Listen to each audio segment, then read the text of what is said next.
have our own seats back. Phil and Aaron aren't here today. They're not? No, so we got it. Well, the weather's pretty lousy. We That got explains it. that. Message her and find out.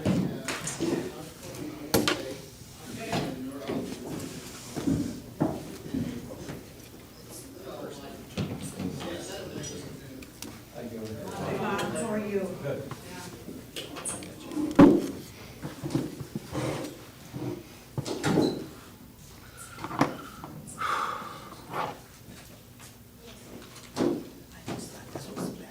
Oh, okay. There you go. So why did the donut maker quit? Got tired of the whole business. Okay. Bob, you're supposed to share those with everybody. Oh, he will. You know why the baker closed up shop? He probably didn't Couldn't hear make you. enough dough to pay the rent. He's always got them.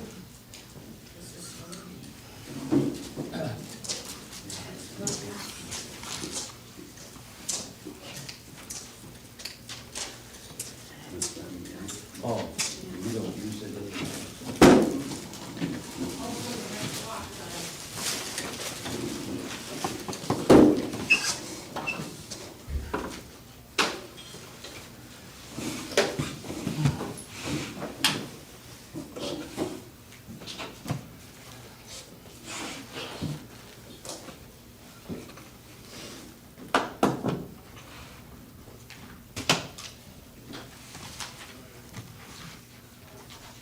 I think we're missing a few people today. I had a few requests, and some of them aren't here that requested this, of that article Teresa read at the very end of class last week. If anybody wants a copy of that article, I do have some. Is there anybody here who would want one of these? I have a copy. I know you got a copy. You want one? Pat Johnson wanted one too. I can give it to Pat on Wednesday night. She's not gonna be here today, or? I don't know. She might be. Okay. I'll look for her. Thanks. I'll take one, Jeff. Okay.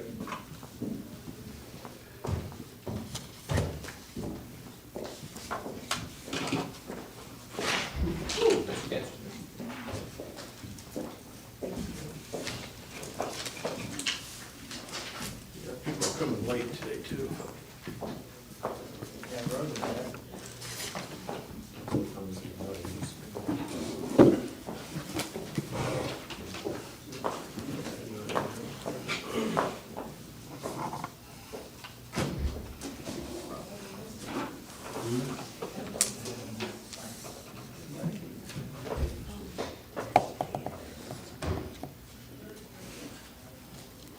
Well, it's about time to get started here. Hey, Tim, would you mind leading us in our opening prayer? Lord Father, we come before you giving thanks and praise, Lord, for your Son Jesus, for the wonderful gifts and blessings that we have in him, Lord. And we just ask that since you're here with us today, that you would help to guide us to open our hearts to your word, that we might receive with meekness the engrafted word that's able to save our souls, Lord. And we just humble ourselves knowing that you will lead us and guide us in all truth as we give thanks and praise to you in Jesus' name. Amen. Amen. Thank you, Tim. All right. This is kind of a complicated lesson for me personally. There's so many different angles I'm coming at with trying to get through chapter 8 of Revelation. That's where we're at, chapter 8. Last week we dealt with the silence in heaven for a half an hour, and we discussed that. And now we're moving into chapter 8, but we're going to have to go back and forth a little bit to make sure we have the proper context. Hey, Pat, Debbie has your copy of my First Day in Heaven article. So I know you wanted one, so.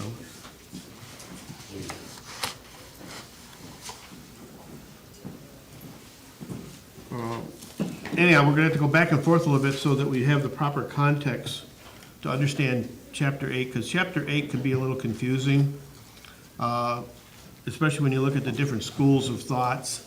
They come at it from many different angles. And when you begin reading some of them, you can just tell some of it is speculative. You know, it's hard to know sometimes the meaning of all these symbolic terms. And I'm going to do my best to try not to be overly speculative and try to rely on other scriptures to help us explain some of these items in this chapter. But it's never going to be perfect. Most prophecies are that difficult to sometimes fully predict and understand their meanings. So one thing I want to emphasize before we even get started in chapter 8 is I mentioned weeks ago that Revelation, according to the method of interpretation I'm using called parallelism, is a vision where the first two chapters of Revelation are the prologue, the opening part of it, and then first three, and when you get into other chapters, beginning in chapter 4 is the beginning of vision 1. And there's 7 visions, and then there's a prologue at the very end of the book too. So we have been in vision 1 for chapters 4, 5, and 6, and 7. That is vision 1. My sheet I gave out to you guys at the very beginning of class back then explains the different divisions, the 7 divisions, and it explains how some of the events that goes on in those visions, and it tells you the beginning of the vision and the end of the vision. And each vision ends with a common event, and what is that common event that ends each vision?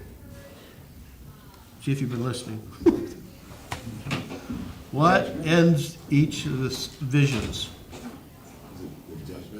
Yes, yeah, the day of the Lord is the judgment day. The second coming is the end of each vision. And when you start seeing that within each of these visions, you know the end is coming. Now, it's not always necessarily immediately within the text, because you can see in chapter 6, you can see the judgment day coming at the end of chapter 6, but chapter 7 goes off and talks about the redeemed on earth and the redeemed in heaven. So it's God's way of, all these disasters that happened in chapter 6, and then he wants to assure the believers and the Christians that their fate is very different. It's a way of encouraging us as believers to not despair. Chapter 8 is going to do the same thing when we start vision 2. Vision 2 begins in chapter 8, verse 2. Now, if you want to mark that in your Bible, you can do that, or you can mark it later on, but it tells you how to do it on the sheet here, because this is the beginning of vision 2. Vision 1 is complete. When did the judgment happen in vision 1? What chapter and what verse? Before they talked about the redeemed in heaven. Remember? I'll give you a clue. It was in chapter 6. Right at the very end of chapter 6, verse 17. Does that sound like a judgment day to you? Yes. Very, very much. I mean, it's pretty strong language right there. That's the judgment day. That is technically the end of vision 1, with the exception that he goes backwards and tells you about the redeemed, how they're blessed and they don't have to endure all these things like the rest of the unbelievers in the world do. Chapter 8, verse 2 begins vision 2, because he talked about what was in heaven and the blessings in heaven, the 7 blessings we talked about. And then in chapter 8, verse 2 begins vision number 2, and it's going to proceed until we get to, what was that again? Chapter 12, the woman and the dragon. That's the beginning of vision 3. And there'll be the last 5 or 6 verses in chapter 11 clearly depicts the judgment day again. So you can see that's the ending of that vision of 2, and it goes into 3. I also read last week, and I'm going to repeat it because I think it's good to repeat certain things for our memory. Many striking parallels exist between the 7 seals, which is chapter 6, the 7 trumpets, which is introduced in chapter 8, and the 7 bowls, which starts, I think, is in chapter 11. All these, each of these 7s is made up of a grouping of 4 and 3.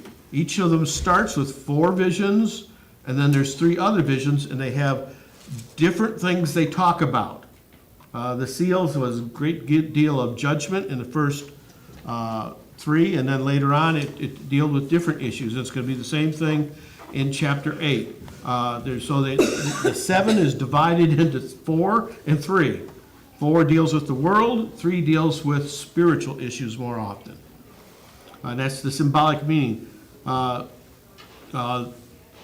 each series, the first 4 signs are closely related, and the last 3 more varied. All 3 counts cover substantially the same ground, containing information which is often similar and sometimes almost identical.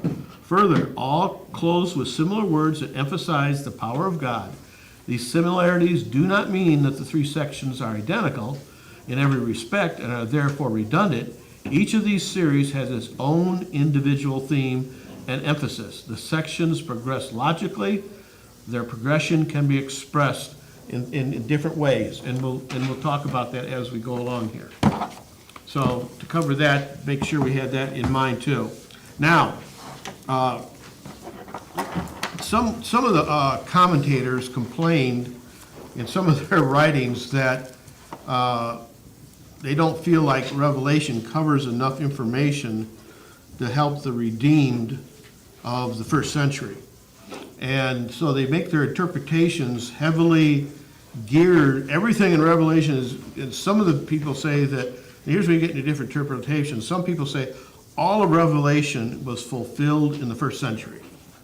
Nothing more after that except for the final judgment and the final coming of Christ. Some people say the entire book of Revelation hasn't even started yet and doesn't come into effect until the second coming. So there's great variations in the way they interpret things. I'm saying in this interpretation, all the things in Revelation is ongoing all at the same time. All these visions are technically happening at the same time. They're all between the first and second coming of Christ. So it's relevant for every age. And all these things are going on in every age. And some people try to say, well, this is an event in the historical interpretation. They'll say, well, this is when Charlemagne conquered so-and-so, and this is when the Pope did this. And it's really hard to make those kind of interpretations from a historical viewpoint. Some of them appear to be, pretty right on, but others you look at them and you think, well, how do you know that? It's very speculative. So I think with this interpretation, it relieves a lot of the speculation and gives you just more of a general picture of what God is doing throughout the ages. And there's a lot of similarities in the way that he does certain things. And I also mentioned, turn over now to Matthew chapter 24 again. I know we already covered this, but Matthew 24 is very, very important in our understanding for this too, because if we don't interpret Revelation chapter 8 verse 2 as the second vision, it just messes up everything from that point on. It gets very hard to interpret the rest of Revelation if you don't interpret chapter 8 verse 2 correctly. Jesus, in many respects, in the Olivet Discourse, which is chapter 24, it's mentioned 3 times in the Gospels. Matthew, Mark, and Luke, all 3 have the Olivet Discourse in it.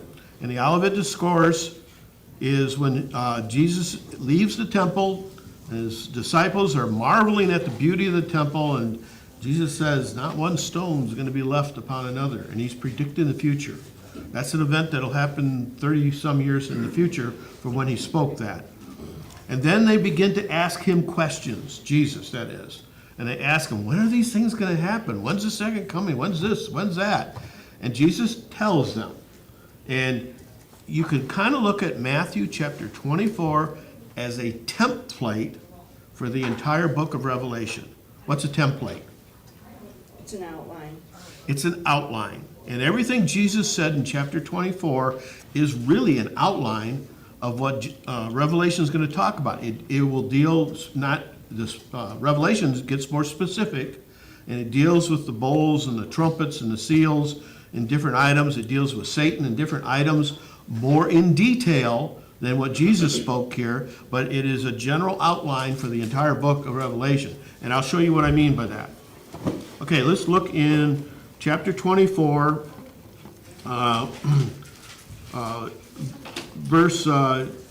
Jesus in verse 4 says, "Watch out that no one deceives you.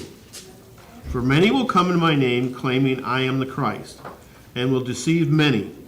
You will hear of wars and rumors of wars, but see in it that you are not alarmed.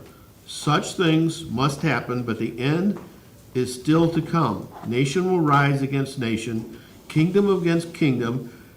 And then, and I'm going to stop right there. Now, when we looked at the seals, the first 4 seals, what was primarily going on in the first 4 seals in chapter 6? You remember? It was war. Humans at war. The red horse, the white horse, the black horse, the pale horse. All that dealt with man against man in wars. And he's mentioning that these are ongoing events. And how many centuries in this last 2,000 years have been without wars? None. None. There's always been wars, and Jesus is making that point. There'll be wars and rumors of wars. And get all excited about it because the end's coming, right? Is that what Jesus said? Yeah. What did he say? Don't be alarmed. Don't be alarmed. Don't panic. Stay calm. The end is not yet. When you hear people saying, "Oh, this war is happening," that's a sign of the sick. No, it's not. There's all kinds of wars going on, and there always will be wars going on from the beginning of time to the end of time. So Jesus is saying to believers, be calm. Don't get upset too easily. And then he talks here, there will be famines and earthquakes in various places. All these are the beginning of birth pains. What does that imply? When you see famines, earthquakes in various places. Getting there. We're getting there, but are we there yet? No. And how long have these events been happening in the history of the world?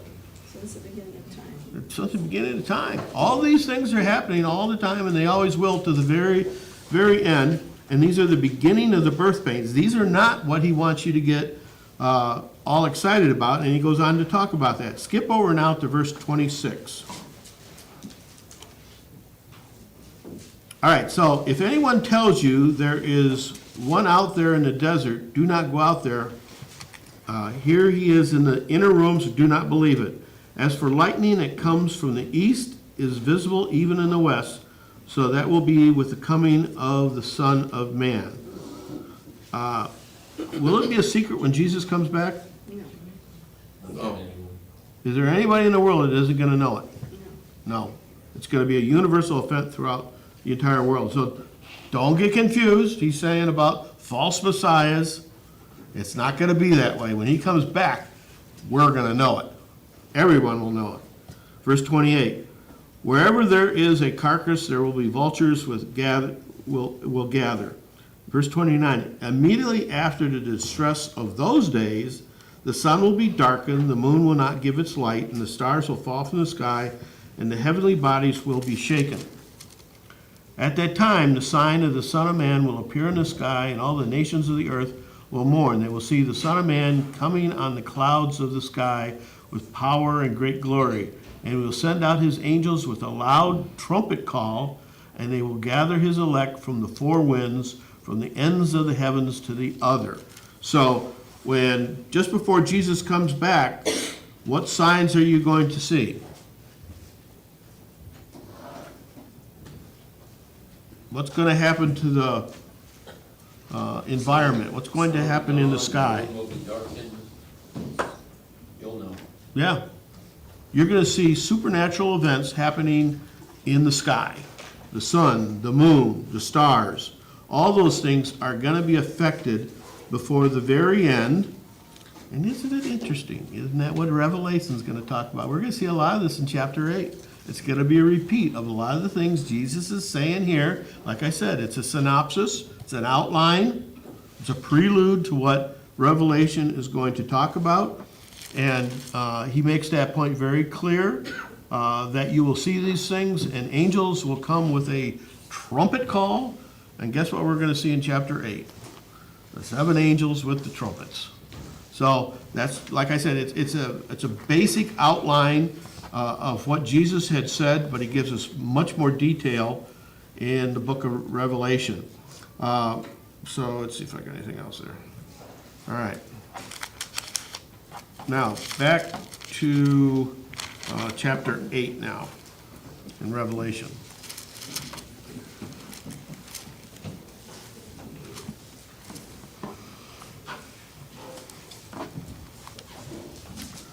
All right. Let's begin reading in verse 2. Chapter 8 of Revelation, verse 2. And I saw the 7 angels who stand before God, and to them were given 7 trumpets. Now I'm going to give you a side note of speculation. Make sure I get the right one.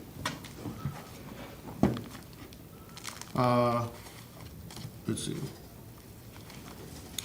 This is a commentary by Burton Kaufman. He says in verse 2, here's his commentary. 7 angels that stand before God. It is natural that many should understand these as the 7 archangels. And Barclay, another commentator, named them. Not from the Bible, of course, but from Tobit. What's Tobit? Anybody know what Tobit is? Any former Catholic? Where's Tom Angel when I need him? He would know exactly what Tobit is. I'm a former Catholic, I don't know that one. What are the 5 extra books in the Bible, in the Catholic Bible? One's Maccabees, and I Yeah. don't know the rest. Tobit's one of them. Tobit is one of those uninspired books that names these 7 angels here, and it says they are archangels, and their names are Uriel, Raphael, Ragiel, Michael, Sariel, Gabriel, and Remiel. You want to write those all down? Yeah, here's Tom Angel. Now he shows up. So, what does the Bible say on this topic? Are there 7 archangels in the Bible mentioned? It's mentioned in Tobit, but Tobit is not inspired of God. It's a historical book. No. How many angels are actually named in the entire Bible that have an actual name mentioned? Tom says, or Bob says 2. Yeah, Michael and Gabriel. That's it. What about the fallen angel, though? Could we name as an angel? Technically, yes. He was a former angel. Well, he still is, I guess. But, He wasn't named. huh? He wasn't named. He wasn't given. He has several names, actually. So, and we'll get to that in a little bit, too, about the different names that he has, because he has a lot of names. But he is a fallen angel.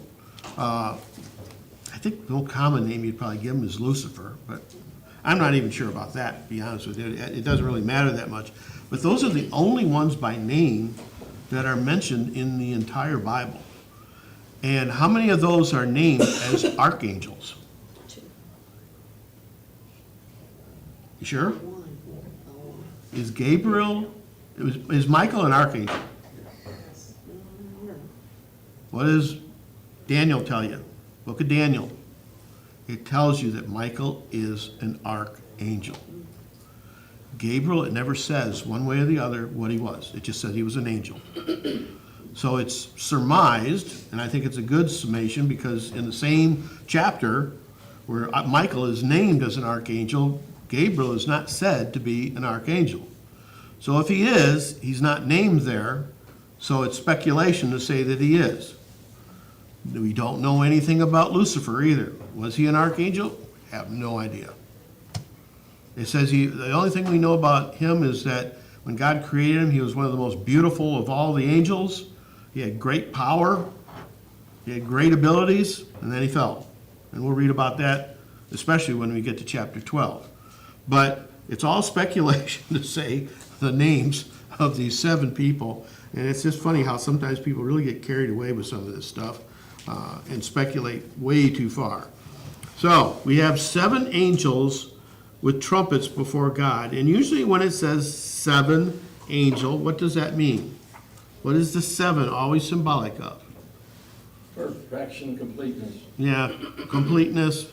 And whether there's literally 7 angels or not, it doesn't really matter. But the point is, God has the perfect number for everything to do everything that he does in a perfect way. What do they have in their hands? That's 7 trumpets. All right, so, and then in verse 3, I'm going to begin reading there again. Another angel who had a golden censer came and stood at the altar. He was given much incense to offer with the prayers of all the saints on the golden altar before the throne. The smoke of the incense, together with the prayers of the saints, went up before God from the angel's hand. Then the angel took the censer, filled it with fire from the altar, and hurled it to the earth. And there came pearls of thunder, rumblings, flashes of lightning, and an earthquake. All right, first off, what is a censer that the angel held? like you burn incense in. Yeah, and before the altar in the old temple, there was an altar of incense in the Jewish temple that God told him to put in there. It was made of gold. It was, I think, 3 feet tall by 1.5 feet by 1.5 feet. And they would burn incense on that fire inside the temple.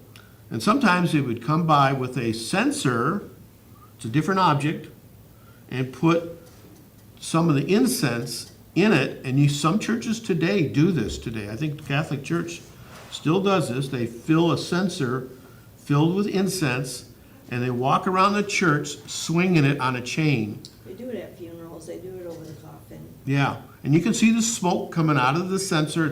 It's usually a golden object about this big with all kinds of holes in it, so that the incense can flow out of it. So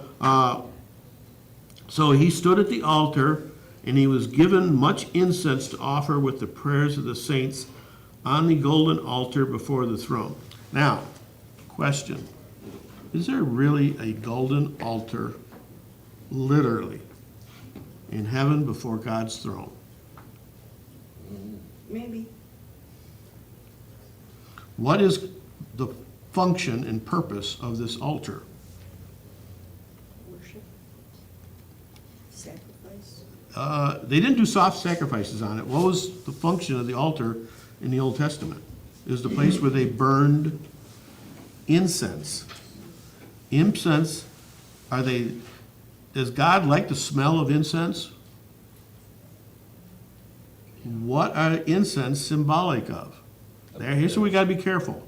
Prayers. It's the prayers. When God smells the incense, that was symbolic of prayers rising up to him, and prayers of human beings is a sweet smelling thing to God. That is all symbolic. He doesn't like the literal smell of burning plants coming up in his nostrils. God doesn't need that. What he wants is prayers rising up to him like incense do. So the altar of incense was symbolic also as the place where they burn these incense. So it is probably more than likely that the altar of the golden altar probably isn't in heaven, because does he need a golden altar to burn incense before God in heaven once we're in heaven? No, because we're there. Our prayers are before God immediately for there. So it's doubtful that there is an altar, a golden altar, literally, physically in heaven. This is all symbolic terminology to help you understand the principle. And the fact is that this angel is bringing much incense before God. And what does that mean? Much. Many prayers. many prayers. There's a lot of prayers in this event here happening that is going before God, and it rises up to God from the angel's hand, and he takes the censer, and from the altar he takes some of the fire out of the altar, and what does he do with? Does he burn it around God so he can smell the sweet smell? I threw it to earth. And what kind of event happened as a result of throwing it to earth? You hear the peals of thunder and the rumbling and flashes of lightning and earthquakes. Is that something to be a little terrified perhaps of? No. Would you want to be around when that thing hit the earth? I don't think so. This is not good news. This is something very dramatic and very powerful is going to happen to the earth when this censer is thrown to the earth. And what caused the censer to be thrown to the earth? What was it in response to? The prayers of the saints before God.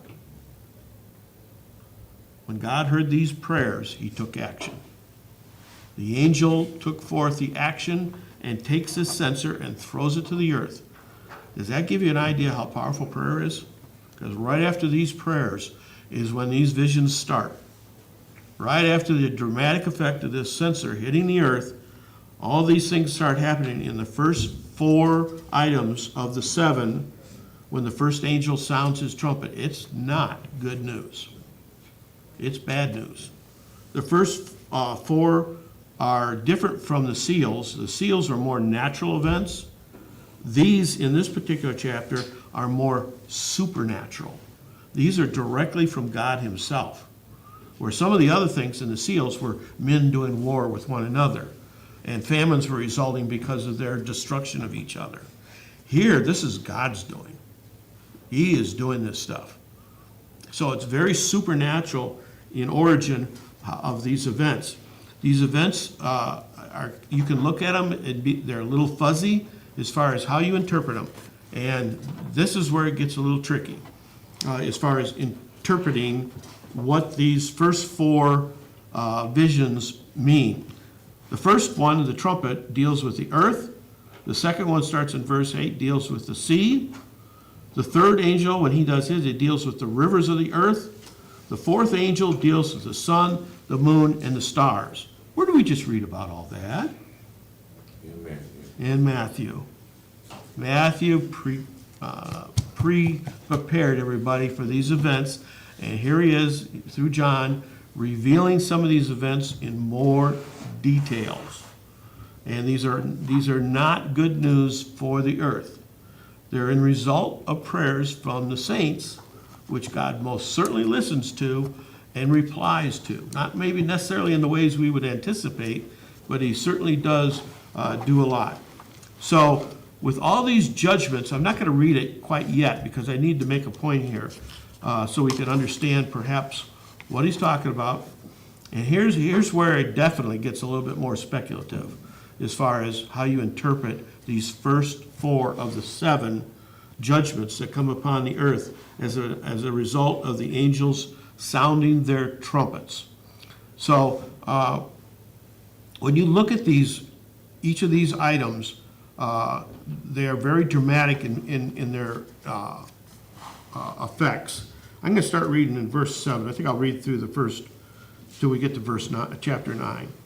The first angel sounded his trumpet, and there came hail and fire mixed with blood, and it was hurled down upon the earth. A third of the earth was burned up, a third of the trees were burned up, and all the green grass was burned. The second angel sounded his trumpet, and something like a huge mountain, all ablaze, was thrown into the sea. A third of the sea turned into blood. A third of the living creatures in the sea died, and a third of the ships were destroyed. The third angel sounded his trumpet, and a great star, blazing like a torch, fell from the sky on a third of the rivers and on the springs of water. And the name of the star is Wormwood. A third of the waters turned bitter, and many people died from the waters that had become bitter. The fourth angel sounded his trumpet, and a third of the sun was struck, a third of the moon, and a third of the stars, so that a third of them turned dark. A third of the day was without light, and also a third of the night. As I watched, I heard an eagle that was flying in midair call out in a loud voice, "Woe, woe, woe to the inhabitants of the earth, because of the trumpet's blast about to be sounded by the other three angels," which is in chapter 9. Chapter 9 is different judgments. They're supernatural again, but they're different. So, the dilemma comes is, how do you interpret these first four? I mean, it's dicey. And I came up with some things that other commentators talked about, and I think there's a lot of logic to it, because a lot of these things, all these things go on between the first and second coming of Christ. So our history of the world has these events in them. All these events have already happened and may happen again as time goes on. So what events can we point to that perhaps details some of these events happening? I'll give you some examples of events that these could be depicting. Does anybody know anything what happened in 1883? You know, it's real funny. Any guesses? Yeah, I can't recall. It was a busy year. They actually made a movie about it, actually. Anybody ever see the movie Krakatoa East of Java? Nah. It was made 1980 something. Maximilian Schnell was in it. Well, anyhow, it was a movie about a real event. In 1883, the volcanic island of Krakatoa, located in the Sunda Strait, erupted. On August 27th, the island had a most significant eruption which destroyed over 70% of the island and surrounding area after collapsing itself into a cone. It was one of the most destructive volcanic events in recorded history. The third explosion of that day, which occurred at 10 in the morning, remains the loudest known sound in history. The loudest known sound in history. That sound was 310 decibels. They did have meters at that time, scientific meters, that can measure shock waves. And you can actually, if you've seen massive explosions, you can see a shock wave. It's a very dramatic, you can just see it moving through the air, and sometimes you have multiple ones. The shock wave from Krakatoa circled the Earth 7 times. The decibels was 310 decibels. When it's that high, it literally becomes a physical event. There's a vacuum in between each of those waves of sound that comes out, and if you're close to it, it would literally dissolve you. It would turn you to pink mist, just like an explosion would. You can see a lot of that in the videos of Hiroshima and Nagasaki. You can see those shock waves and how they move everything. You can. As a matter of fact, they measured the decibels of those. The loudest known nuclear explosion was only 210 decibels. Krakatoa was 310. Nothing's ever come close to, well, there's one other one that came close, but they were able to measure stuff like that. In Krakatoa's case, it sent tsunamis throughout the entire Pacific of 150 feet tall. Anybody who was living anywhere near anything like that was dead. If they were near close to it, the shock wave kill you. The sound from Krakatoa exploding was heard 3,000 miles away. That's the equivalent of from New York to LA. You could hear it. Now, it didn't happen there, but that's how far 3,000 miles is. So this explosion that happened there decimated that entire region down there, and they don't know how many people actually died from the event itself. They're estimated as close to 40,000, just from the tidal waves and the shock waves. But we know for a fact that additionally, for a year and a half, the entire atmosphere of this planet, every night when you got up in the mornings, the skies were blistering red from all the dust that 8 miles material and ash was thrown up into the atmosphere, and it became what they called like a nuclear winter. The temperatures on the entire earth dropped. Crop failures were all over the earth. Starvation resulted in all kinds of areas around the earth that weren't anywhere near Krakatoa. People died of starvation. People were dying of diseases because they were weak and different things. Krakatoa affected the whole earth. Now, you might say, well, that's just one thing. Unfortunately, in 1816, there was another one called Timbora, which was almost as big as Krakatoa, did the same thing to the earth. There was another one, this is called, when you look up on the internet, this is called How Bad Was the Volcanic Activity in the year 536 through 540. That's 500 years after Christ. This is another event that happened in history. This was a volcanic explosion in Iceland, which back then we don't have as accurate a records of things, but they believe there was multiple volcanic reactions, crop failures, famine, political instability, diseases. There was a plague, Justinian's plague, resulted from this explosion. It is called the worst year in human history, 537. The worst year in human history because everything that resulted from this volcanic explosion. A fog dimmed the sun for 18 months around the entire world. They have actually paintings of what it looked like back then. It was like the day never came. It was like, if you've ever gone to Alaska, it was like that all the time. There was never a full day where the sun fully shined for a year and a half. The diseases were all over the place. There was massive. One thing about volcanoes too is they emit a lot of sulfur, and it causes acid rain. So that affects crops. We know acid rain affects crops. So a lot of these things are natural disasters that cause a lot of the things that Jesus mentioned: famines, diseases, earthquakes, tidal waves, all these different things that happen as a result of some of these supernatural events that happen throughout history that can cause a lot of these things that happen throughout history. And just millions of people died as a result of these natural disasters that were caused literally by God himself as a result of these. So in closing today, because we're pretty much out of time, you can kind of compare some of the events that are mentioned in Revelation 8, where it talks about the devastation of the earth was burned up, the sea, and the different things that happened to animals and people in the sea, and ships were destroyed.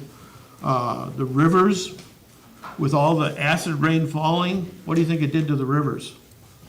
They turned bitter, and they called it wormwood. And the sun and the moon and the stars were darkened. All that happened many times throughout the history of this world, and it's going to keep happening until the second coming. And that's the only thing I can come up with that I thought was consistently in line with what the scriptures actually talk about, without picking a one specific event. Because there are many events that depict this, and Jesus pointed to that. It's not going to be a one-time thing. Don't become alarmed. It's going to keep happening. These are the beginnings of the birth pains, but wait, because his coming will come later on after all these events. Any questions or thoughts? I know it's a lot to throw at you.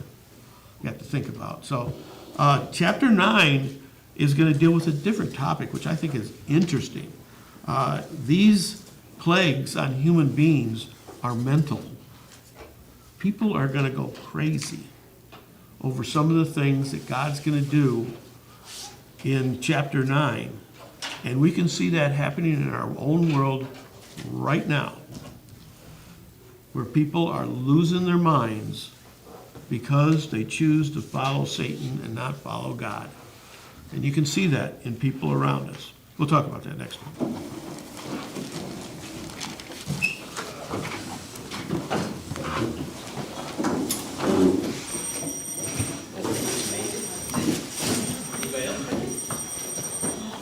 If anybody came in late, I do have more of this First Day in Heaven article. If anybody wanted a copy of it, I do have some copies up here.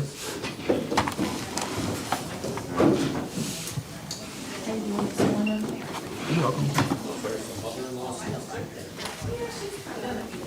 So there's 4 cats in the bowl, one jumps out, how many's left? 3. None, the other are copycats. Good point.